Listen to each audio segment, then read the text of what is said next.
सैफ हल्ला प्रकरणात कोर्टाकडून आंतरराष्ट्रीय पातळीवरच्या कटाचा संशय व्यक्त. आरोपी बांगलादेशी असल्यामुळे आंतरराष्ट्रीय कटाचा संशय नाकारता येत नाही, कोर्टाचं निरीक्षण.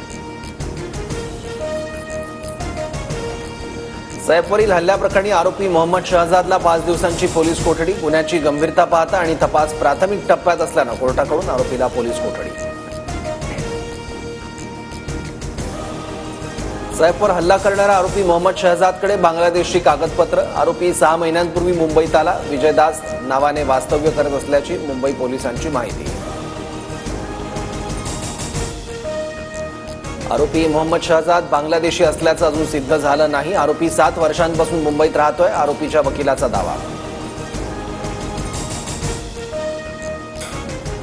सैफवरील हल्लेखोराला पकडण्यासाठी ठाण्याच्या कासारवडवलीत मुंबई पोलिसांचं मोठं ऑपरेशन. हल्ला प्रकरणानंतर घाबरून आरोपी बांगलादेशला पळण्याच्या तयारीत होता, मात्र त्याआधीच पोलिसांनी मुसक्या आवळल्या.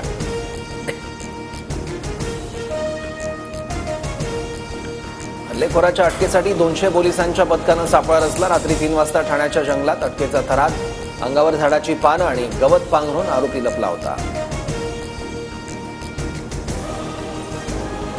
ठाण्याच्या लेबर कॅम्पमध्ये रात्रभर अटकेचं ऑपरेशन. व्हिडिओ TV9च्या हाती.